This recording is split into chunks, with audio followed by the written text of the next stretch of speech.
Dulu ia hanya anak penjahit yang sering dihina dan diremehkan. Tak ada yang tahu, di balik diamnya, Rania menyimpan mimpi sebesar langit. Sampai akhirnya, satu pengumuman mengubah hidupnya dan mengejutkan seluruh negeri. Assalamualaikum warahmatullahi wabarakatuh. Selamat datang di channel ini. Di sini kamu akan menemukan berbagai cerita seru dan penuh makna. Simak kisahnya dan jangan lupa subscribe. Di sebuah desa kecil yang jauh dari sorotan kota, tinggal seorang gadis bernama Rania. Kulitnya putih bersih, matanya tajam menatap dunia, dan wajahnya cantik tanpa usaha. Tapi semua itu tak pernah cukup untuk mengubah nasib. Rumahnya terletak di ujung jalan tanah berbatu, berdinding kayu yang mulai lapuk, beratap seng berkarat yang berisik kalau hujan datang. Ayahnya hanya seorang penjahit keliling yang setiap pagi mendorong gerobak tua berisi gulungan kain dan benang sisa, berjalan dari satu rumah ke rumah lain demi sesuap nasi. Setiap pagi, Rania bangun lebih dulu dari matahari. Ia mencuci mukanya dengan air sumur yang dingin menggigit, lalu memakai seragam putih abu-abu yang sudah memudar warnanya. Sepatunya tambalan di mana-mana, dan tas punggungnya adalah warisan dari kakaknya yang dulu juga hanya sempat sekolah sampai kelas 2 SMA. Meski begitu, Rania melangkah keluar rumah dengan kepala tegak. Suara desiran angin di sawah, bau tanah basah pagi hari, dan kicau burung di ranting pohon jati menjadi teman setianya dalam perjalanan ke sekolah. Tapi di balik langkah tegarnya, ada kegelisahan yang tak pernah ia tunjukkan. Sekolah tempat Rania belajar adalah SMA unggulan di kecamatan, tempat anak-anak dari keluarga terpandang bersekolah. Rania bisa masuk ke sana hanya karena nilai ujian SMP-nya yang nyaris sempurna. Ia datang sebagai siswa beasiswa, tapi juga sebagai bahan tertawaan.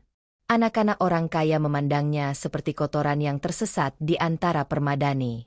Setiap kali ia duduk di kelas, suara bisik-bisik tak pernah benar-benar hilang. Itu anak penjahit. Ya? Gila, sok-sokan pinter. Padahal nanti ujung-ujungnya juga jahit baju kayak bapaknya. Ucap seorang gadis dengan rambut lurus yang dicatok rapi, diiringi tawa kelompoknya. Kayaknya dia cuma jadi beban anggaran sekolah. Ngabisin tempat aja. Timpal yang lain. Rania mendengarnya. Telinganya panas. Dadanya sesak. Tapi wajahnya tetap tenang. Ia hanya menunduk pelan, menarik napas panjang, lalu kembali membuka bukunya. Tangannya menulis, meski hurufnya sedikit bergetar.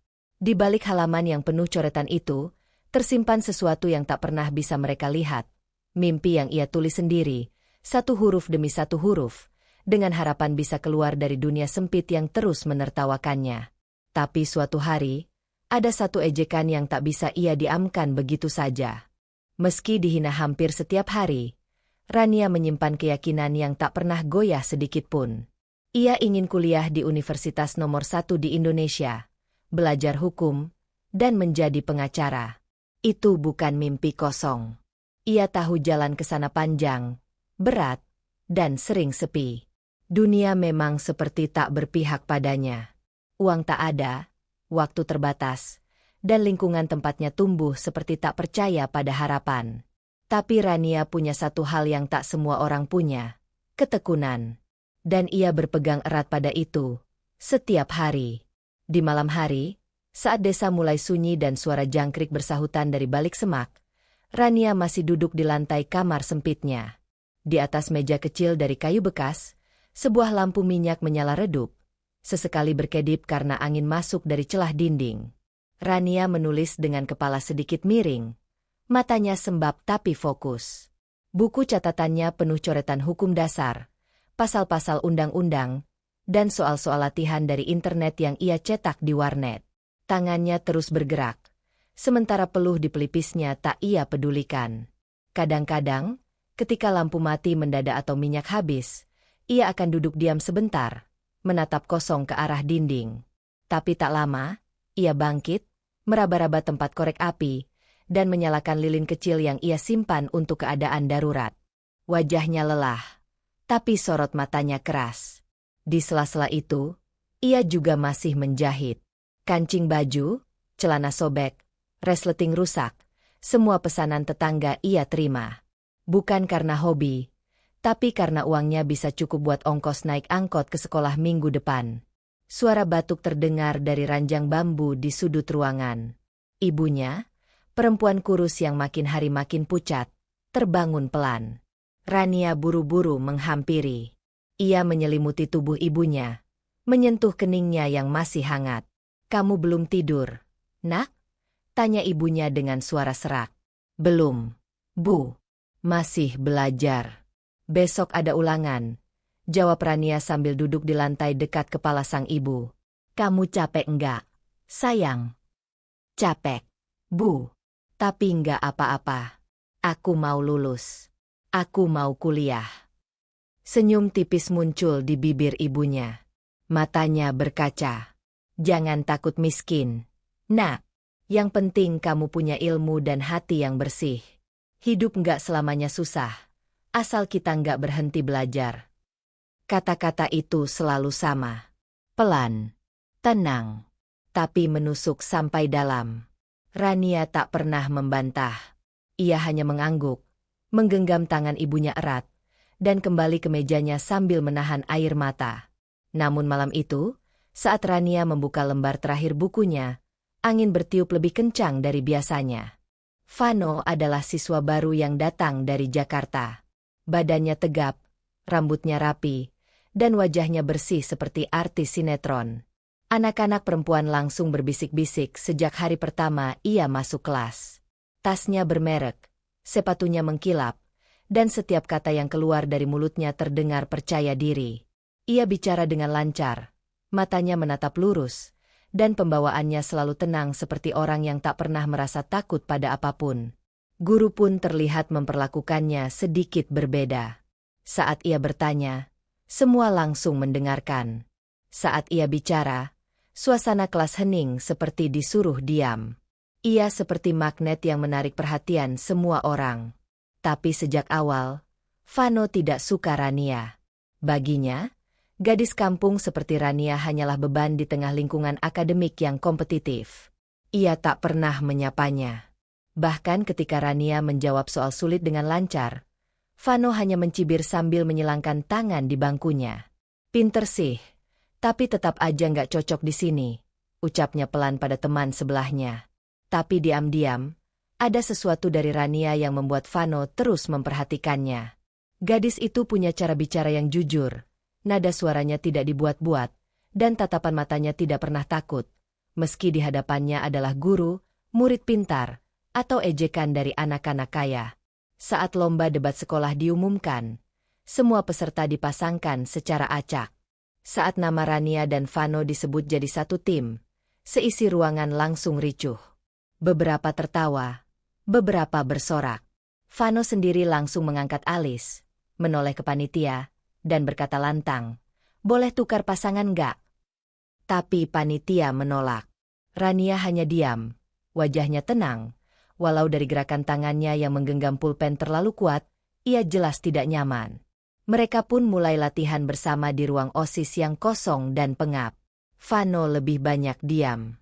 Rania bicara secukupnya. Tapi saat sesi diskusi dimulai, Vano mendadak berhenti ketika mendengar argumentasi Rania soal keadilan sosial. Ucapannya tegas, logis, dan menyentuh titik yang bahkan Vano tak sempat pikirkan. "Kamu baca dari mana?" tanya Vano dengan dahi berkerut. "Dari pengalaman," jawab Rania singkat. Vano tak membalas. Ia hanya menatap gadis itu lebih lama dari biasanya. Sejak saat itu, ia mulai mendengarkan. Lomba debat pun berlangsung di aula sekolah. Di tengah ruangan penuh penonton, keduanya tampil seperti pasangan yang sudah lama dilatih bersama. Vano menyampaikan data, Rania menyerang lawan dengan logika tajam. Saat pengumuman pemenang disebutkan, nama mereka dipanggil sebagai juara pertama.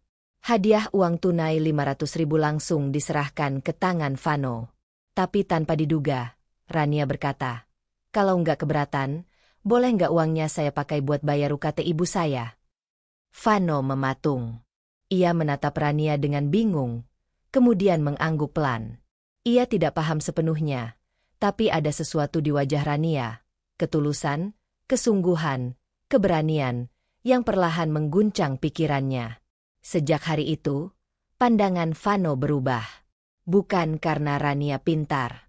Bukan karena ia menang debat. Tapi karena di balik semua kesederhanaan itu, Rania berdiri tegak dengan harga diri yang tidak bisa dibeli dengan uang. Namun saat mereka mulai duduk bersama di kantin untuk pertama kalinya, ada satu kejadian yang membuat Vano berhenti makan. Mendekati ujian nasional dan seleksi perguruan tinggi, hidup Rania berubah semakin berat. Tekanan datang dari semua arah. Di sekolah, guru terus mengingatkan pentingnya nilai, sementara teman-temannya sudah sibuk ikut bimbel dan latihan soal dengan fasilitas lengkap. Di rumah, ibunya makin sering batuk dan kehilangan nafsu makan. Suara mesin jahit tua di sudut ruangan jarang terdengar lagi. Rania harus menggantikan tugas menjahit, menerima pesanan tetangga, mengganti resleting, memasang kancing, mengecilkan celana. Semuanya ia kerjakan malam hari setelah belajar. Waktu tidurnya tinggal 3 jam, dan tubuhnya mulai lemas. Tapi tak pernah sekalipun ia mengeluh di depan ibunya. Uang jahitan udah cukup belum buat ongkos ujian ke kota? Tanya ibunya suatu malam dengan suara parau. Masih kurang dikit, Bu, tapi nanti Rani usahakan, jawab Rania sambil senyum, meski hatinya was-was. Ia tahu itu bohong kecil. Tabungannya tinggal puluhan ribu. Sedangkan ia masih harus fotokopi berkas, beli materai, dan ongkos naik bus pulang pergi. Beberapa hari kemudian, keadaan jadi lebih buruk. Di pagi yang mendung, ibunya pingsan saat hendak berdiri dari ranjang. Panik, Rania memanggil tetangganya, dan dengan uang terakhir yang ia simpan dalam kaleng besi, ia membawa ibunya ke rumah sakit kabupaten. Di ruang tunggu yang bau obat dan pengap, ia duduk dengan kepala tertunduk, menahan tangis, sementara dokter menyebutkan obat-obatan yang harus segera ditebus. Uangnya habis. Tidak ada cadangan. Tidak ada keluarga yang bisa dimintai tolong. Ia pulang sore itu dengan wajah pucat, tangan kosong, dan bahu yang terasa lebih berat dari biasanya. Di rumah, ia hanya bisa duduk di lantai kamar, membuka formulir SNMPTN yang belum ia isi, dan menatap kosong ke arah jendela. Malam turun perlahan. Angin bertiup masuk dari celah dinding, membawa suara serangga dan rasa sepi yang makin menusuk. Saat itulah, suara ketukan pelan terdengar dari depan rumah. Rania, panggil Vano dari luar. Agak ragu. Rania membuka pintu dengan mata sembab. Ia terkejut melihat Vano berdiri dengan jaket abu-abu dan helm masih di tangan. Kamu ngapain malam-malam kesini? Tanyanya pelan. Vano diam sejenak, lalu menyerahkan amplop coklat kecil. Ini buat kamu. Aku gak tahu cara lain bantu. Tapi tolong, isi formulir itu. Ikut ujian. Jangan nyerah. Rania menatap amplop itu lama. Wajahnya menegang. Ia menggeleng cepat. Aku gak bisa terima. Anggap aja ini pinjaman, kata Vano tegas. Kamu harus ikut ujian. Kalau kamu gagal cuma karena gak punya ongkos, aku gak bisa terima. Van, aku gak minta. Aku tahu. Justru itu kenapa aku datang. Rania menggenggam amplop itu dengan tangan gemetar. Dadanya sesak. Mulutnya hendak menolak lagi. Tapi ia tahu, waktu tak menunggu.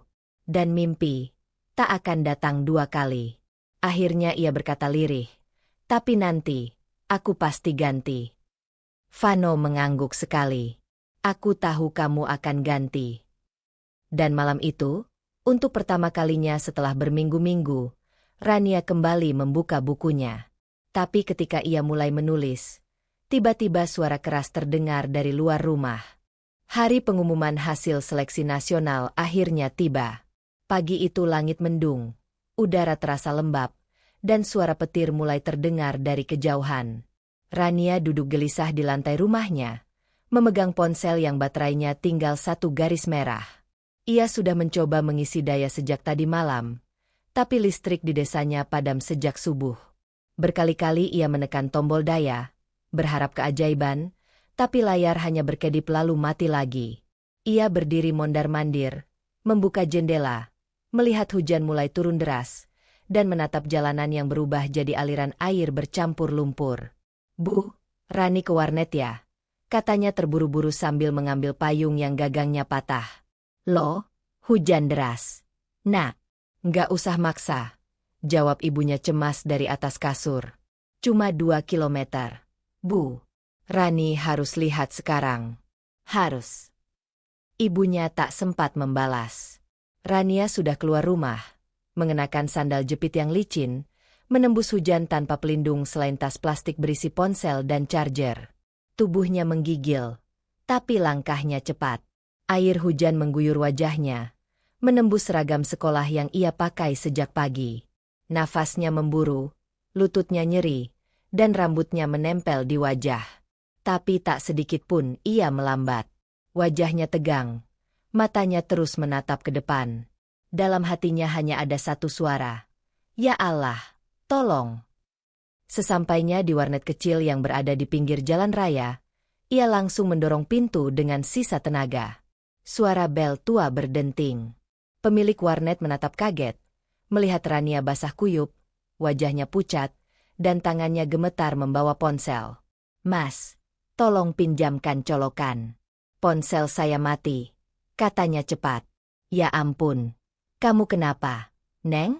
Duduk dulu, tuh handuk. Keringin badan dulu." "Gak apa-apa, Mas. Saya harus buka situs pengumuman SNMPTN." Melihat kesungguhannya, si pemilik warnet langsung membereskan tempat duduk di pojok dan menyodorkan laptop yang sudah tersambung internet. Rania mengetik alamat situs sambil menggigit bibir. Tangannya basah, kaku, dan jari-jarinya salah menekan berkali-kali. Detak jantungnya makin kencang. Situs sempat tak terbuka. Jaringan lambat. Tapi ia tetap duduk di sana, menahan tangis yang nyaris tumpah. Saat akhirnya halaman pengumuman terbuka, ia memasukkan nomor peserta dan tanggal lahir. Jari telunjuknya berhenti beberapa detik di atas tombol, "Lihat hasil." Ia menarik napas dalam-dalam, lalu menekan tombol itu. Layar memuat pelan. Tiba-tiba muncul tulisan, "Selamat. Anda diterima di Fakultas Hukum, Universitas Indonesia. Status, beasiswa penuh." Rania langsung menutup mulutnya dengan 2 tangan. Matanya membelalak. Air mata tumpah, bukan karena sedih, tapi karena tubuhnya tak sanggup lagi menahan semua rasa yang ia pendam selama ini. Ia menangis terisak sambil membungkuk di sudut ruangan warnet. Tak peduli bajunya basah, tak peduli semua orang melihat. Ia menelungkupkan wajah ke lutut, bahunya bergetar, dan suara tangisnya pelan namun dalam. "Neng, kamu keterima ya?" tanya si pemilik warnet lirih. Rania mengangguk cepat tanpa bisa bicara. Tangannya masih menggenggam ponsel mati. Ia ingin menelepon ibunya. Ingin kabari Vano. Ingin berteriak sekuat tenaga. Tapi ia tak tahu siapa yang harus ia hubungi lebih dulu. Kabar itu menyebar cepat. Malam harinya, rumah Rania dipenuhi warga desa. Ada yang membawa nasi tumpeng, ada yang membawa kue buatan sendiri, ada yang hanya datang untuk mengucap selamat. Semua tersenyum bangga. Bahkan Pak RT datang dan berkata, "Sudah lama kampung ini nggak punya anak yang sampai ke UI." Ibunya duduk di kursi kayu tua, menatap Rania tanpa banyak kata, hanya senyum sambil menahan tangis. Tapi di balik tawa dan ucapan selamat itu, Rania tahu, perjuangannya baru dimulai. 3 tahun berlalu. Gedung MPR siang itu penuh sesak oleh ratusan mahasiswa dari berbagai penjuru Indonesia. Acara tahunan penghargaan nasional tengah berlangsung. Spanduk besar bertuliskan, "Penghargaan Mahasiswa Terbaik Indonesia," tergantung di dinding utama. Lampu-lampu sorot menyinari panggung megah dengan karpet merah membentang. Musik instrumental mengalun pelan, menciptakan suasana hikmat. Di antara deretan toga-toga hitam dan wajah-wajah percaya diri, duduk seorang gadis dengan toga sederhana, lengan jubahnya sedikit kebesaran. Namanya dipanggil pelan lewat pengeras suara, Rania Putri Wulandari. Beberapa detik, ruangan hening. Semua menoleh. Rania berdiri perlahan dari kursinya. Langkahnya pelan, tapi mantap. Wajahnya pucat, matanya sembab, tapi tetap tersenyum. Tangan kirinya menggenggam naskah pidato yang sedikit bergetar. Tangannya yang kanan sempat menyentuh bahu ibunya yang duduk di kursi roda di barisan terdepan. "Doain ya, Bu," bisiknya pelan. Ibunya mengangguk cepat, menahan air mata yang sudah sejak tadi menggenang. Perempuan itu mengenakan jilbab putih dan baju batik sederhana. Di tangannya, ada sapu tangan kecil yang ia genggam kuat. Rania berjalan menaiki 3 anak tangga menuju panggung. Suara sepatunya terdengar jelas di antara diamnya seluruh hadirin. Kamera televisi menyorot wajahnya dari berbagai sudut. Dari belakang kamera, Vano berdiri diam. Tubuhnya tegak, tapi tangannya bergetar halus sambil menggenggam kamera DSLR. Matanya tak lepas dari lensa. Di layar kecil itu, ia menatap wajah Rania yang kini berdiri di belakang podium. Tak ada lagi gadis pemalu yang membawa tas tambal. Di depan sana, berdiri wanita yang telah membuktikan segalanya tanpa mengucapkan satupun keluhan. Pembawa acara menyerahkan mikrofon. "Silakan, Rania." Rania menatap ke arah hadirin, lalu ke arah ibunya. Bibirnya terbuka, tapi suara tak langsung keluar. Ia menarik napas panjang, menelan ludah, lalu berkata pelan, "Terima kasih untuk semua yang pernah menghina. Untuk semua yang bilang aku nggak pantas sekolah tinggi. Untuk yang pernah menertawakan sepatu tambalanku, atau caraku menjawab soal di kelas." Ia berhenti sebentar. Matanya mencari seseorang. Ia melihat Vano. Tatapannya menguat. Ia melanjutkan. "Karena kalian, aku belajar bahwa tidak perlu kaya untuk bermimpi besar. Tidak perlu dipuji untuk bertahan. Tidak perlu jadi siapa-siapa untuk akhirnya jadi sesuatu." Hening. Semua diam. Beberapa orang menunduk. Ada yang memejamkan mata. Seorang perempuan di baris tengah mulai menangis. Lalu satu tepuk tangan terdengar, diikuti yang lain. Riuh. Panjang. Sampai ruangan bergema. Rania menunduk dalam. Matanya berkaca. Ibunya menepuk dada sendiri. Mulutnya terus mengucap syukur. Tapi di balik tepuk tangan itu, Vano masih berdiri diam. Tak berkata apapun. Namun di balik kameranya, ada satu air mata jatuh pelan. Dan ia belum tahu harus bicara apa saat acara ini usai. Dari Rania kita belajar bahwa kemiskinan bukan akhir, tapi awal dari perjuangan besar. Teruslah bermimpi, berusaha, dan jangan pernah takut diremehkan. Wassalamualaikum warahmatullahi wabarakatuh. Jangan lupa like, komen, share, dan subscribe untuk kisah inspiratif lainnya.